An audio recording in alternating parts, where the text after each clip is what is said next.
We have a great panel on here for tonight. So I'm gonna let them introduce themselves as I share this on every platform.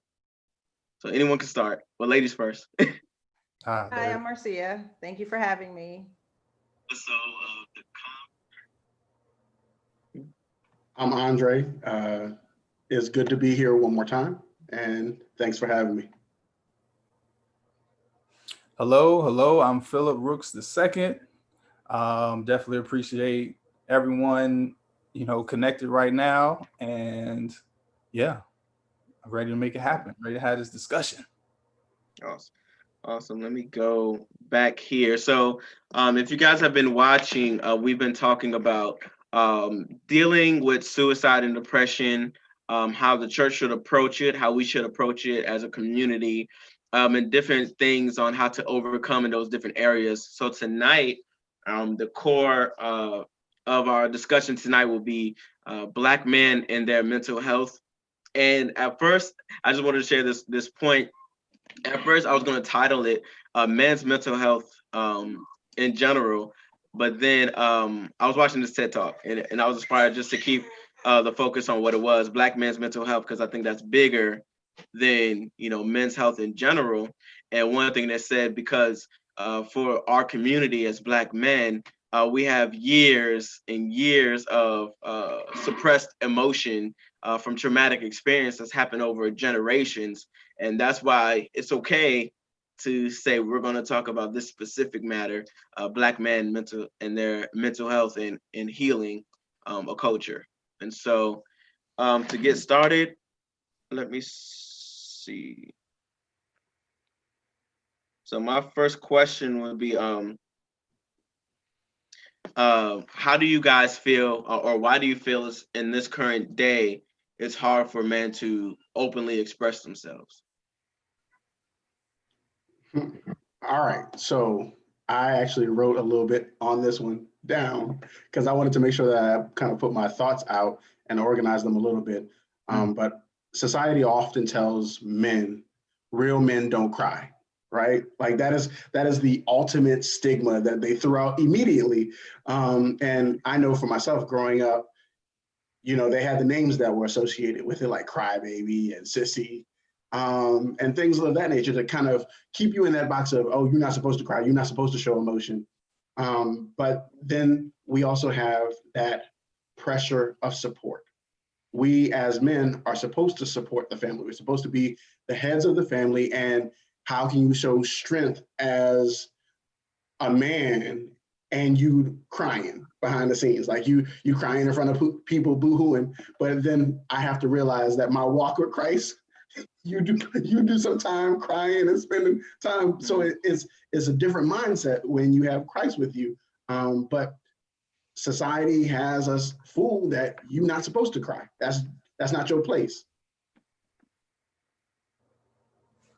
Agreed. And just to piggyback on that, I think people seeing um, expressing oneself or seeking that assistance or help or support, it's like a shot at our masculinity, as the brother was saying. And another thing, I think just the reluctance to discuss, our feelings. Once again, piggybacking off what Andre was saying, because yeah, society, man up, real men don't cry, say it with your chest, all these things that are taught in society for man. It's like to let our guard down or to be vulnerable is like the number one sin on the chart, vulnerability, Mhm. which is not, though. Vulnerability is actually like a superpower. And I think if more of us knew that and understood that, then we would be able to, express ourselves more, and to, but that also goes with people around us, though, because we may understand that, but then our significant other or our friends or our family may be like, oh man, he's a, you need to, put him in some karate classes, boy, get him in a sport. Mhm. So yeah, I I think those are definitely some reasons why we have a difficult time. But yeah, I'll pass the mic. Yes. I guess I'll weigh in. I think it's the way that young men are raised. I think there's that like everybody was saying, man up. Boys aren't supposed to cry. This comes from a male standpoint, because as a female, most women teach their boys to kind of tap into both sides, right? I have 2 boys myself, and I've always tried to teach them to tap into the sensitive side, and it's okay. And then you have, like, as you're raised, you have the opposing side that no, it's not okay. So I think in our community and our culture, we have to start normalizing the feminine side of men as well as the masculine side, and saying it's okay, because you can still be sensitive, you can cry, and still have those manly qualities to take care of business.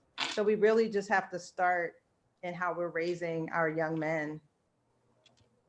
No, I definitely like how you said that, because I have to catch myself. I have 2 little boys, and my wife keeps me on check with it. And it's just a matter of, I know how I was raised. Like, my dad would say, hush up before I give you something to cry for. Like, oh, okay, well, let me hold that back, and I find it by default is because it's in me. It's like, oh, it jumps out at you like, wait, no, that's not what I meant. That's not what I meant. And that emotional intelligence starts with us. Like, if we tell them, no, you're not allowed to feel, you're not allowed to be comfortable in how you feel, how are they going to understand the emotions that they're actually having? And that is my challenge. Like, I know I am part of that. I am part of that now. Like, well, no, you can't tell them, no, you can't express yourself like that. How do we harness that? Like, how do we work through the big emotions that you're having? And I'm one hurdle at a time. I mean, I think that's really real. I think it's a work in progress, but I think having these conversations and having kind of like a men's collective to kind of harness that power to say, we have to start teaching our young men, our boys, we have to teach them that it's okay. And the men really have to do that, because like I said, as a female, as a mom, we're going to do it, but then we get the pushback, right? So I think as men, you have to grab these boys and say, yes, there's a time and a place, but you also can express. I mean, I've seen boys cry at football games because they lost a football game, right? And so that's okay. But then you have somebody saying, no, you better man up. But boys have feelings too. And as you all have to, what I would suggest is that you start to validate that when they're young, so that they understand the time and the place. And it's owning it for self, like you're saying. It's a struggle for a man to say, let me not do that to my child, but owning up to it and having those real conversations is really important. Indeed. I think emotional intelligence was said, and I think that is an awesome. There's actually a book called Emotional Intelligence. I forget the name of the author and everything, but I think it is a good book just for people to kind of sit down, sit back, like, all right, let me come to grips with my emotions, how I express them, how I'm feeling, how I react, and I think those are good starting points for young men or young boys. It's like, okay, how you react to things means something, and how you feel is valid, but how you express yourself after you feel. Like, let's take time to think, let's sit back and think before we just react, so yeah, emotional intelligence and balance, that the female and the male energy, because we all have it, despite what we're taught, despite what we think, we all have some form of balance of male and female energy. And it's okay to be vulnerable enough as a man to tap into it, but also know when you have to tap into your male side. It's a balance. So yes, just to piggyback, yes. I wanted to I guess go to a different question, because oh yeah, go ahead. About the emotional intelligence. It's by Travis Bradberry and Jean Graves.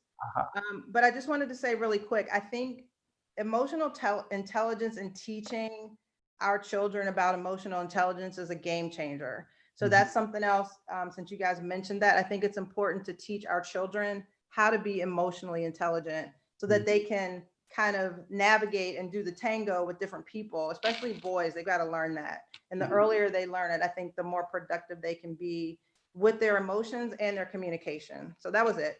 Agreed. What was your question? I'll show you in a minute. The next question I kind of wanted to go into, because you spoke of something that I was thinking about getting into, was the balance. And I think and like as someone put in the comments, it's deeper than what's on the surface. And I think one root cause, as we talked about last week, dealing with the root, is that balance, that finding I guess that connection. I think what's lost, especially in our culture, is the separation from the male and the female. And even to your testimony of how you grew up, Phil, speaks to that. Even though you turned out like amazing, but not everyone else, by God, you turned out the way you did. But not everyone else has that luxury. But what can we do to really show the importance? And I don't want to make it like say, oh, black man must be a black woman, but the fact of the matter is, like, a male and female component, to make sure we're start at that young age. What can you guys speak on that about? Now, just because you spoke to me directly in regards to how I grew up, I just want to share a little bit and then kind of put it to your question. So to those who don't know me or know what brother's talking about, I grew up in a single parent household. My mother and father got divorced when I was 2 and some change, or 3. So I grew up without my father in the home. I can count on one finger how many times I saw him, and as a child. So honestly, at 15 is when I found my way to Christ through the church, but also it's just like, I don't know about anyone else, but it's kind of like something goes off, like it's a switch. It's like, you know what, I'm gonna take this seriously and I'm really gonna listen. So for me, my father, because Jesus addresses, God, the Most High, Jehovah, Elohim, however, as the Father, So for me, that was a way for me to like kind of, and hey, it's the best example of a father, right? But it was a way for me to kind of put a figure in that void that I had. And I think that allowed me to turn out the way I did, and also have a universal example of how to control myself, interact with other people, communicate with other people, how to have patience, to be humble, how to be assertive, all of these things, my prayer life. So yeah, I just wanted to throw that out there as a background and connect it to the male and the female balance, at least how I was able to balance that. Yeah, I think for myself, I'm still learning the balance that works best for me. Like even now, like as I've grown up, many people said that your wife brings that femininity, that feminine to you, right? And so things that you might have been more brash about prior to, she can temper a little bit in that. For me, primarily my mom was my go-getter from day one. And so I learned a little bit from her, but for me, it was kind of the balance of, okay, well, no, you are the firstborn. So there's kind of a strength behind it where you got other people following you. So there's kind of that mindset of, nope, because there's others behind you, you need to be assertive. You need to kind of be that big person that when you walk into a room, people need to know that you're there, so to speak. And so my mom, for a time, was like, oh no, we gonna balance you out because we don't want you to go too far away from what you're doing. And so I think now it's a matter of watching it with my sons and learning that, kind of relearning that balance, because my dad was around when he was, right? In the sense of they may not have been together, but when he was around, he was around. But my mom kind of took that no, son, this is what I expect of you. This is kind of my expectation for you as a growing man. I can't give you all the pieces to it, but for what I can give you, here's what I show you. And now it's like, okay, well, how do I take that and balance that such where I don't do the quick to jump and quick to say it with your chest. No, hey, son, here's how we'll deal with it. Here's how we'll go forward. And so I'm still in that balancing act right now. Like it's very new. It's very new from having little kids that are now looking to you as, okay, Dad, what do we do?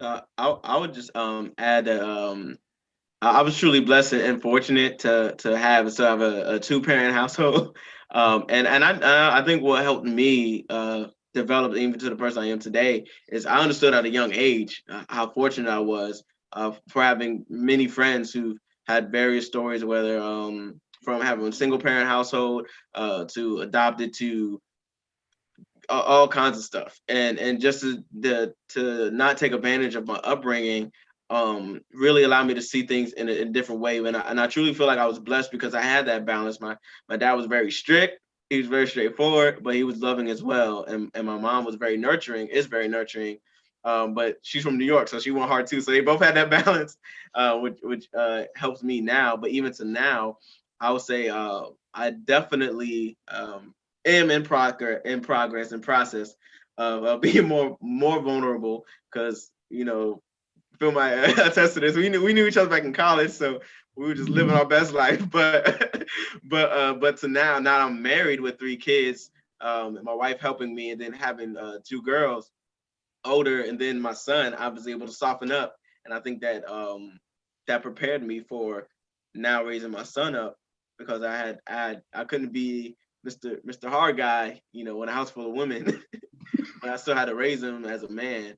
And I think that's allowing me to open up like you, Andre, for my son. And so I think that's very, very good. And one of the comments was discussing vulnerability. How can we, and this is really for anyone perspective, how can we show or let men know, like, it's okay to be vulnerable, like by you expressing yourself, or you're not soft, or you're not this, like what are some pointers that we can give on that? Well, I I would say you being genuine. For many, it's a matter of if I'm gonna be genuine with you, then people are more inclined to be genuine with you. Like if they let their guard down. And for myself, just from my experiences with dealing with people and building a relationship and really getting an understanding of who they are, they're more inclined to tell you things, right? They're more inclined to deal with you on a different level, whereas they may not be so vulnerable in front. You see them and they stand in tall, strong, but when you've taken that time to build relationship and show them your vulnerability, many times they are, hey, I need to talk to you for a second. Can we go to the side and have a conversation or have a dialogue from there? And so being able to show vulnerability basically advocates vulnerability on the other end. That's good. I think being vulnerable it isn't as easy. Well, it's not. I would say it's not easy to spell, and neither is it easy to do. Right? Because you have to find. I feel like it starts with being comfortable in your own shoes. Learning yourself, knowing yourself, and expressing yourself. As authentically or genuinely as possible. And also learning about rejection and not being afraid to receive rejection. I think a lot of people struggle with vulnerability because, like, oh, if I'm just open, somebody could reject me or not accept me as, me and my fullness of vulnerability, or, so really just, I think the core is like, hey, learn yourself, man. Learn yourself. Learn how you tick, biologically, or physically, mentally, how you think, You know, what are the best ways I go about my day? You know, like when I wake up in the morning, what's my routine? Like, do I have a routine? What works for me? What doesn't? And throughout the day, like, okay, what do I like to do? What are my hobbies? Um, and then you get to kind of learn yourself. Like, okay, what do I like? You know, how am I feeling? You know, you get, and when you get confident about who you are and what you bring to the table, then you're able to kind of uh, um, I guess, shed some layers, if you will, or be vulnerable. And you're able to accept rejection or other people's opinions without, you know, putting up your shield, you know, putting up that wall straight back, you know. And it is okay. You know, uh, there's musicians, there's basketball players, NFL players, um, um, there's you know Martin Luther King, there's Malcolm X, there's all of these people, whether they're men or women, but specifically men, have shown vulnerability in some shape, way, or form, whether it's with the children, whether it's with each other. You know, there's pictures of like Muhammad Ali and Malcolm X hugging, or you know, like just to give some examples of like in regards to starting. But I think too, you know, it does help for like in a family, for as these brothers are saying, like being a father and showing vulnerability. Um, you know, whether it be in a church or a business or an organization, like men showing vulnerability towards each other, being open, laughing, you know, giving your dap or hugging, or, you know, sharing personal things back and forth, you know. And I think the more people see it and it's more normalized, the more people are like, oh yeah, it's cool. Like I can be myself. I can be open and not take offense if someone doesn't agree with me or doesn't see me eye to eye, or you know, even you know. So yeah. Mhm. Those were great points. And I was going to say, I think that we need to destigmatize the word vulnerability because it gets a really bad rap. And so Right. I think we need to make it not such a bad word or such a negative thing. But I also, I loved what you said, Philip, about that, and Andre, that authenticity and being genuine. And it kind of goes to self-love, and teaching boys to love themselves and love who they are, getting to know who they are. And that does help kind of push back on the rejection, because if I love myself unconditionally, I may be slightly affected by someone, what they say, but at my core, I know who I am. And Mhm. I'm not going to feel uncomfortable about sharing that because I'm grounded and I'm okay. And I think also creating safe spaces. I think you all said that, creating a safe space, creating, you know, men's, it's not really called a men's circle, but, you know, a group where men get together and teach younger men how to share, how to be open, how to be vulnerable, so that they can kind of see. It's like we have to, you know, raise those that are coming behind us and show them this, it's okay to be raw. It's okay. It's a safe space, Right. and create that and create the safe space. You do it with your children. You create that safe space to have those conversations, but then take it outside into the church too, right? Mhm. Take it into the church. I mean, you have men's groups, the church, the community, the rec centers, so that men, like you were saying, men can see it, young boys can see it. They can see you being strong, taking care of business, but they can also see you being authentic and genuine if there's a hurt or a pain or a trauma that you're able to talk about and how you've moved through it. So you made a good point. I kind of have a two-part question for that, since I like to hear what you guys say so I can know which one I want to ask next. But I wanted to kind of ask, you can answer both or either. I was going to ask, what role can the church play in this, in the sense that you gave a good example. We have men's groups, and I've been a part of some. We have one at my church. I remember doing it back at home in Virginia. But now that I'm thinking about it, we'll always, you know, play sports or talk shop or do something like, let's prepare this for the women. But we never had, and I know we tried it, but we never really had an in-depth conversation like, what's going on with you? What are you dealing with? Where are you hurting? We never had that in the men's meetings, and so I think that's ideal to have. If we're gonna, it's probably gonna start with us, impacting our circles and spreading it out. But what are some?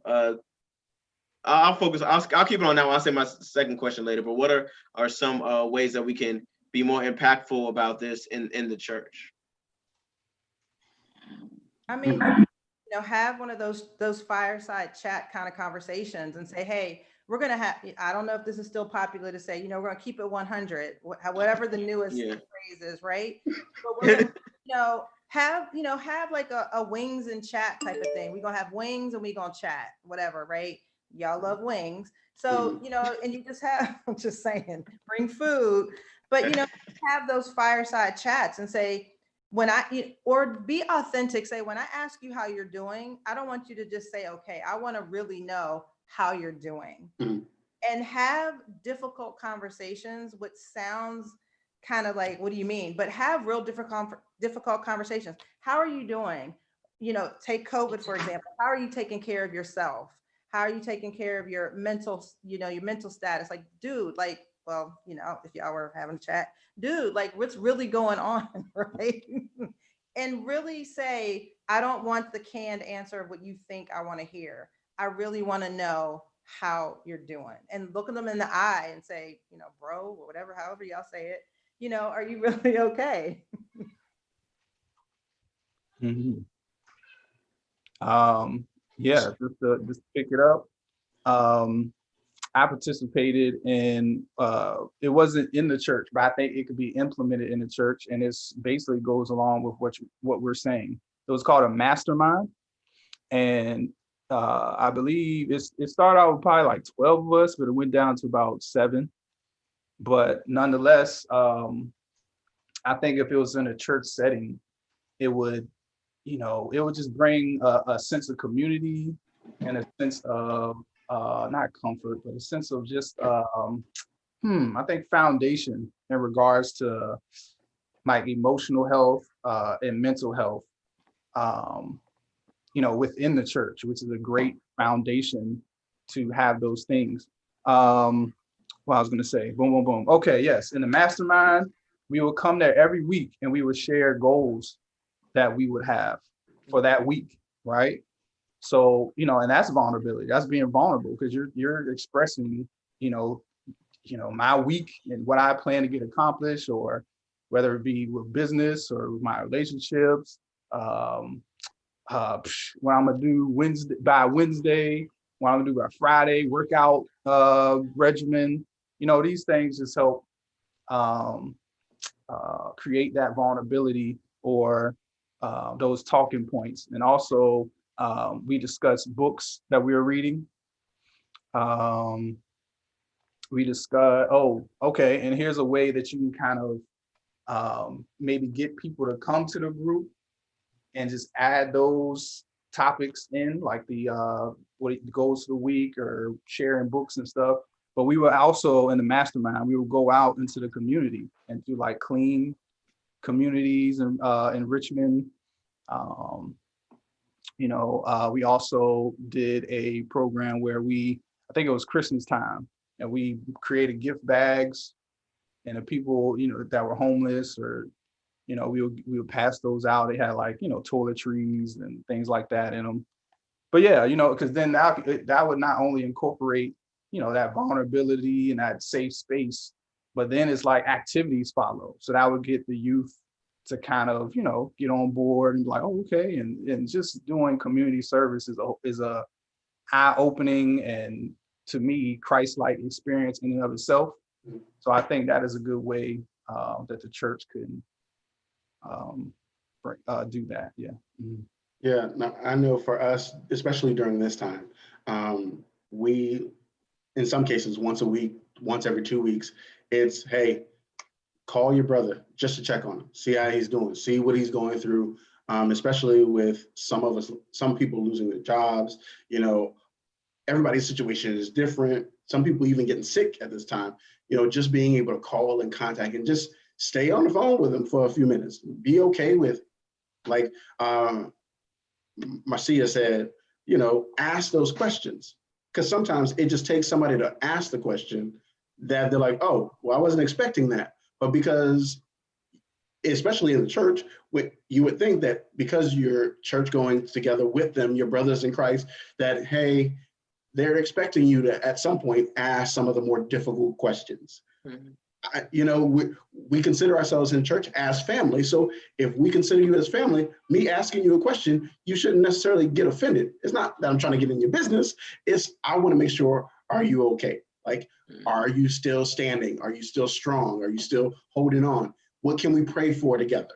And I think also asking, hey, what can we pray together? What can we be accountable together and within the church? I think that allows for more genuine connections, more kind of that comfort level comes up, if you will, when you take that time to really build connection with your family and so on. Mhm. Mhm. This is really this is really good. This is really good. I think I'm gonna shift to this point now. What I was thinking as I was listening to you guys, I heard a quote earlier. I think somebody posted it, and it said the quote, I think it was a Tupac quote, and it said they never see what's wrong with you. They only respond to how you responded. So they never. I think I misquoted it, but basically what he was saying was, like there's a stigma that when men express themselves, it's always in the form of anger. It's always in the form of, like instead of like crying, if you're crying, like we said earlier, man up, or if you're bottled up of emotion, depressed, whatever, it comes out in the form of anger more likely than not. And so most people attack you for how you responded, to where I found that there's always a root cause for everything. And that's what his quote was alluding to. He said they always confront you for how you responded, but not for what they did to you. And so what are some ways that we can combat that thing? Because I know it's really huge, especially in relationships where and I'm guilty of this too. I can be frustrated with something, and then try to express myself at times. My wife's really good at being patient with me when we talk things out, and I think that's a good thing, having somebody that you can talk with and talk things out with. I'm so blessed to have her, but not everybody's as blessed as me. And so and I've seen people's situation where one person doesn't hear the other. It might be the guy not listening to the female not listening to the guy, but they express themselves and they don't hear each other. And then that root cause, they're still dealing with that suppressive state, that mentality, that depression, because they won't deal with that root. How can we, confront that? I think first off, we have to acknowledge that anger is really the only acceptable emotion that men are allowed to express, right? Yeah, that's Like true. if a man is angry, we get that. It's like, oh yeah, I get it. He's angry. So we need to allow men to explore other emotions besides just anger, and get to the root of why we're angry or why they're angry, right? Because anger comes from frustration. Frustration is what fuels the anger, and it's unmet need. It's an unmet need or unmet expectation. So if we can again get to the root, like before I even get angry, let me have a platform to discuss what's about to brew, right? So that I don't have to get angry. So you don't have to see what's acceptable. But we have to again have those conversations, like before it gets there, say, I had this unmet expectation, whether it was said or unsaid, or I had this unmet need that wasn't taken care of, and now I'm getting frustrated. But before I get to the next level, because again, unmet needs lead to frustration, what leads to anger. If we can cut it off, then we can allow ourselves to have a different communicative style other than just anger, which is usually expressed, more aggressively than if we just would have had a calmer conversation. And I think too, learning to communicate from an emotionally intelligent place, which we've said before, communicate from that emotionally intelligent place. Know when your temperature is rising and when you need to de-escalate. And some of that is self, like de-escalate and then discuss, and having those conversations so that you're not always at an elevated level. Before you go, I'm gonna kind of reword the question for based on what someone put in the comments for you, Andre and Phil. It's still the same, probably the same response, but they put, how can women in relationships show our men that it's safe for them to be open about their feelings, with them? And I feel like it would be better answer from the men on this one, so y'all can hear what we gotta say. Well, from me, it's more of having constant communication, if you will. Knowing that nothing is off the table, so to speak.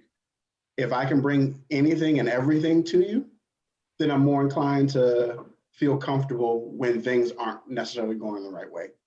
I know that I am one that takes on a lot of other people's, right? I take a lot of their feelings. I listen to their conversation. I listen to them pour out their hearts. But when it comes to my wife, that ability that she has to kind of, hey, what's going on? What are you dealing with? Have you written something down? Have you written it down? Have you taken some time away to kind of focus? Do you need to go for a drive? How can you articulate what you're thinking, what you're feeling to me so that we can go from where we are to where we need to be in the understanding? Or sometimes it's, hey, I see that you're being pressured with this, and this. Go and take a drive for a little while. Take your time. I got everything here. Take your time. And when you're ready, let's sit down and have a conversation. And I think that availability for some isn't always available, right? It's me, me, and me. And then when it comes to you, oh, I got time for you, but I'm not really listening to you because I'm on my phone. Like, oh, I hear what you're saying, but I'm really distracted by something else, right? Wow. And so I think the availability will mean a world of difference. Like that, hey, I'm bringing my heart to the table. Can you receive it? Are you ready to receive it? Type thing. And it opens up for more conversations. Yeah. Hey, good stuff, man. I would add and say that instead of talking at people or at a man, talk with a man, right?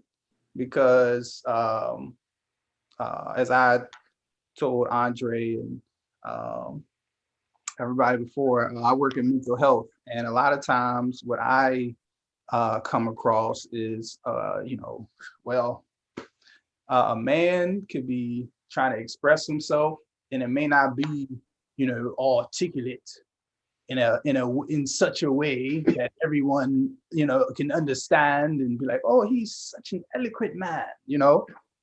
They may curse. They may get loud. Their tone elevates. They may curse. They may get a little like. But once again, that is what's normalized in society for men to do. So we feel okay getting to that point and getting to that level, but we may necessarily not be, trying to cause harm. We may say some things out of anger that may be like, oh, it may be piercing. But as we all know, things expressed through anger or certain emotions are necessarily, well, some people say, oh, it's the most authentic way of saying things, when you're angry or you're whatever. But a lot of times it's not expressed in a organized manner. And I think some people can take some things that people say and run with it versus looking like, as we're saying, trying to get to the root. Like, okay, wait a minute. Like they may say, F this or, F that, but my book just came open on me. But hey, what's the root? I mean, why, what has made you angry? Where is this anger coming from? Like what's made why, what has made you upset? Is anything I can do to help? I'm here to listen, and just I guess letting the man know that, hey, this is a safe space. You can express yourself how you may. Of course, like if it's like utter disrespect or physical and things like that, like, oh yeah, we gotta pump the brakes on that. But if it's just like, oh, okay. And also when men express themselves, sometimes I think it goes back to like, oh, well, men are supposed to be tough and handle this and handle that. And so sometimes we could say something and be vulnerable, but then it's like, I mean, well, no, you don't have to. Why are you thinking about it that way? Think about it this way. Or like, why wouldn't you do it this? It's like we're being talked at instead of being talked with. And that could cause us to shut down or not necessarily want to express um, or cause resentment. Um, so yeah, talking with a man instead of at a man. Yeah. And I'll add to that for the I guess as far as like relationships, because it was pertaining to like the man and the woman or what have you. I think for us as men, being heard, like if we actually are heard, because and correct me if I'm wrong, but most females, as my wife just whispered over to me, men and women both need to learn how to regulate their emotions in the middle of a conversation, because sometimes if like the guy is like angry, like, oh, I'm upset about this, and guys are getting loud, the lady might take offense. His wife, his girlfriend, they might take offense instead of hearing what he has to say, and he could even be saying, this is why I'm angry. And so one way that the women can help their men out, their brothers, their husbands, their cousin, that guy who's crying out, one thing you could do that is put your emotion aside. As we talked about it last week when we were talking about dealing with depression in general, stop that whole Me Too mentality in a sense that oh yeah, you have your story, well let me share my story, or you did this, well I did this, you did this, and especially if it's something that's going to help, like, hey, I don't like when you did this or when you said this. Like if you approach a guy, your man, and say, okay, this is a safe place to you, I want to hear what you're dealing with, and he tells you what he's feeling and what's bothering him, listen to him, because you might not agree, but if he's saying, you undercook that chicken, every time you cook the chicken, and you're not listening to him, and you be like, why you not eating the chicken? I'm like, I told you, you keep undercooking the chicken, but you don't want to hear. You get mad every time I bring it up, but you undercook the chicken. Just being funny, but like things like that, where if he's expressing himself, it's okay, and vice versa. If the lady, if she's expressing herself, it's okay to take ownership, take accountability, and be like, wait a minute, let me look at what I'm doing. Let me look at how I'm perceiving this to help them. Because the best way to blossom, to grow in your relationships is through transparency, through vulnerability, and through selflessness. So selflessness is being able to say, I hear where you're hurting, and I'm willing to improve myself to help you. So. I'll also throw and argue naked, as my wife said. If it's that serious, argue naked. It worked. For the married folk, it worked. I want to throw in perception. Sometimes we don't know how we're being seen. And talking with our significant other, the person that we're involved with, maybe even someone that we're close to, the perception that we see ourselves as one way, and they all may see it totally different. But if we only see ourselves as this, we don't understand how everybody else is coming at us. Wow. And I think to kind of piggyback off of what Maurice was saying, when having conversations, taking ownership is understanding the perception that the other person has of you, right? Like if I perceive that you're mean and always angry and you're never listening, but you think, oh man, I got this on lock, I don't understand why she always mad, and vice versa. Man, she undercooked my chicken, like you said. But if all she hears is like, I'm the best cook in the world. No, the perception can sometimes be one of the things that is the most detrimental. Regardless of what's going on, their perception of you is this. Well, how do I take ownership of the perception, and how do I counter that? Like, how do I show that I'm listening? And it becomes an active listening session. Don't get so up in arms over something that is being given to you. Yeah, I think just to add, with a man and woman, when they come together, decide they're going to be exclusive, or decide to come together to make things work. And I think there should be like a foundational conversation about how we speak to each other. How when we have a disagreement, how are we going to approach this? For example, or boundaries, I guess, boundaries for conflict. It's like, hey, we're not going to hit below the belt. We're not going to call each other out our names. If one does get loud, we'll address it and lower our tones back. Just to help, I guess, keep the balance in the conversation too.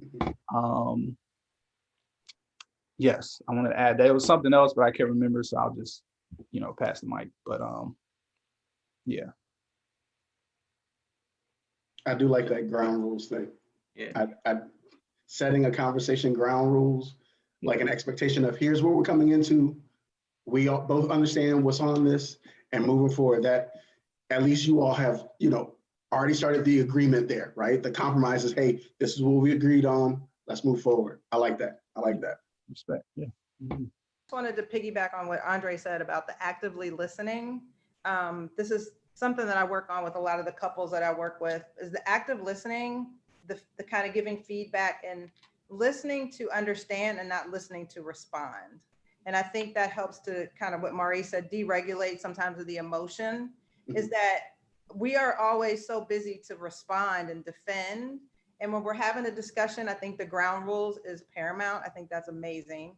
And then also listening to understand, like, I'm going to listen to understand what you're saying. It doesn't mean I'm going to agree, but I'm going to understand, and I'm not going to respond from how I'm feeling about what you said, but how can we discuss how you're feeling from your perspective? Mm-hmm. So I'm gonna I guess ask my last question here, because we're because of the sake of time, I know you guys got to get to your things, but this is a great conversation. And if you guys have any questions, if we still have time, and you just say, hey, this crossed my mind, can we answer this question really quick? But my question is, what best advice, or what's next? Like, what are next steps, like, from this conversation? We know people, especially men, who are dealing with mental health issues, dealing with battling depression, and we didn't even get to the meat of it, about talking about the year of suppression. I mean, years of suppression, and actually talking about that. I guess my question would be, what are some signs that you see have affected our culture, and how can we overcome those things now? Can you repeat the question, bro? I could maybe start off with, to kind of give an example, but what are some I guess stigmas of that we face, or what are some things for the Black male in this culture that we face over time that have suppressed us, and how can we overcome it now? Because like one thing I felt like, even through this conversation, which was really good, I see that there's like truth be told, when it comes to mental health or emotion, Black men are put on the back burner. They're like the last thing. They're like the last talked about thing. And that's, and I feel like in this area, this topic, I feel like we don't talk about it much, because I don't want, correct me if I'm using the wrong terminology, but we often get, I guess I'll say, victimized. Like, I can't express myself because we're always the victim. Like, we're always a part of some hate crime, or we're always a part of this suppressionness, or all this stuff has happened to Black men throughout the years. But now, in a sense, some people may see that as an excuse for us to keep ourselves down, if that makes sense. I'm trying to steer the question. Mhm. if you guys to kind of get what I'm saying, but how can we overcome the how can we overcome what's against us in this current time now? So you'll have to let me know if I'm answering it all around what I've heard. I know that a lot of the pressures that we face can be from the systems, right? The systems that aren't working in our favor, right? And the expectation is because you are being affected by these systems that you're always going to pull the victim card. That's, oh, well, if you're going to boohoo and whine about this, like, you're always the victim. No, that's, sadly, we fall into that, we're a victim because we are a victim. It's not that, oh, systemic racism has just gone out the door. No, it's still very prevalent even now. But I think one of the things that we as a community, as a people, have to do is start opening up to one another. Like, start breaking down some of the stigmas that are out there of, oh no, if you're going through it, go through it by yourself in your closet at home, something like that. Like, no, it's having those accountability partners, right? God never intended for us to do this walk alone. It was never made that way. Communities, that's how God built it. God built it to be family, built communities so that people would go through life together. And if we don't take advantage of the fact that we have communities, like, we need to be able to find people that we can trust with our most vulnerable, genuine selves. And when we have those people, rely on them and also be that for them, like allowing that to be built into your community where, hey, we can have a sit down conversation about what's really going on, right? We can talk about all these things that are going on in the world, but no, how is this affecting your life? Let's really dive into life and how we are doing this together. We're in this race together. And if we treat everybody like we want ourselves, like we want to be heard, we want to be loved, we want to be understood, all those things. If we treat each and every person that we come in contact with, men included, Black men, being able to treat men, hey, brother, I love you. You are important to me. I need you to survive this, right? If we really take that to heart and really love on one another, I think we can overcome a lot of the systems that we are faced with, a lot of the destructive decisions, a lot of the things that are really tearing our communities down. Mm-hmm. I think, man, that, once again, not dismissing our history, because some people try to act like, oh yeah, that happened a long time ago. Forget it. We're here now. I mean, I can get the perspective of like not allowing it to be like a kind of like a monkey on your back while you are like blaming everyone and everything. I understand that perspective, but at the same time, like it is a real thing. It may not be like, oh, I can't touch it and see it. Some people may be in a certain economic space where they don't necessarily see it as much as someone else and all these things. But I think addressing or acknowledging that, yes, we have, historically have been through a lot. We've been through some trauma. There's people actually right now, we're having this discussion over Zoom, but there's like, people our age or younger who, right now there may be a shootout outside, or, you can look out your window and you see like, some drug activity or people using drugs, or you may see a dead body. There's things that, yes, we all have to be like, yo, this is real. Like, people are going through and have been through some real stuff. I think mental health, counseling, mental health, therapy is a great way to address these things. However, I know that historically things have happened to, Black men, Black women that make us not as trustworthy with, the medical side of things. Like, I don't want to go to the doctor. I'll drink some ginger ale, I'll be okay. you know, or people come up with all sorts of things where they'll skip the doctor and just kind of work with it themselves. Um, However, finding someone who's holistic, meaning that they're working with, the spirit of the person, the mind of the person, the body of the person. They're taking the whole person into consideration. I think that's a good starting point for addressing, mental health issues going on in our community. If it's like, getting, because that has a negative stigma, unfortunately, in our community, like getting mental health or being vulnerable in that way. Um, so like we spoke about earlier, whether it's in the church, having these groups where people can come to be vulnerable or express themselves. Like in the mastermind I told y'all about earlier, there was a gentleman in the group. He's like, he had a beard, he's like one of the hardest guys in the group, right?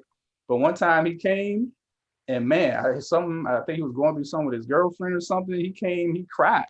We're like, whoa, so it's like, although we feel like, oh, this is just, people may not get something from it, or this person comes here every week and he's kind of just like stone faced, but we actually are affecting and having an effect on people. So whether it's a group in the church, whether it's it could be within family, you know cousins, uncles, fathers, sons, nephews can get together, have kind of powwow or family guy night or however it could be, just to allow those spaces for men to kind of be men to be men and to be able to express with each other in a positive, safe environment.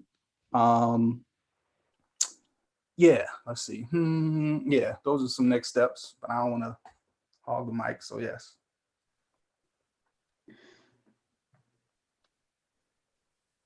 Have it. I mean, I think they said everything. I mean, because I think the question was a male directed question. Oh. So I like that camaraderie there. But yeah, so as we close, this is awesome. One thing my wife said that I wanted to pinpoint on here tonight is we really gotta make it less about us, especially now. Like I'll say, like with this core group here that we're talking about it. Clearly from this conversation, we get it, and I think if we keep doing what we're doing, and just make it repetitive, as Marcia spoke on like last week before, just have that consistency in what you're doing. Just showing up and being consistent can really change one person's life, and you could be the one person that can talk to that one kid that cried and then was vulnerable, but then because you blessed his life so much, he started a young man's organization. Now he got 20 or 100 kids because you spoke to that one person. And so just us starting here, and that's why I'm glad I have this platform. This is such a good topic. We got to keep it going. But if you guys like inspire, like maybe groups to come out of this. I know, for example, my wife she started a women's Bible study just to encourage young women just to gather together and talk and just have an open dialogue, not sharing things of the Bible, but just have an open conversation. And I think if we can do that more, I'm gonna figure out something to do. I might talk to you guys on the side, figure out maybe some kind of like online Zoom men's meeting that we can start putting together. Because I know a couple guys that want to do that, and it seems like you guys already know some. So maybe we can put something together. But anybody that is out there, if you like this conversation, if you want to join us, hit that like button, hit that share button, subscribe to I.M.A.G.E Inc. on YouTube. Check out the previous weeks because these are some heavy topics. You might see some of these faces again. And I don't even know what I'm talking about next week, but I'm gonna let you guys know when it comes out. And thank you guys for watching. Any last remarks or any one quick liners that you guys want to share that to inspire the crowd? Like one quick like boom, like take this into your week. Oh man, you got this. Like nothing is bigger than your God, yourself, or your goals, aspirations. You got this. My big one will be make everybody family. we walk around looking at each other as individuals. I like that. God intended it for us to be family. So make everybody Wow, family. I Talk like to that. them, get to know them, build family. Mhm. Those are great. I would say, don't exist on an island. Create your own village, create your tribe, create your circle, whatever it is, and then work in that circle and then expand out. And mine will be out love everybody. That's mine. Out love the president. If you think somebody hugging more than you, go hug them more. If you think somebody bless 3 people today, go bless 4. Out love everybody around you. And then love will start to grow around you. So thank you guys for joining in. As always, be encouraged, be blessed, be inspired. Catch you next time on The Conversation.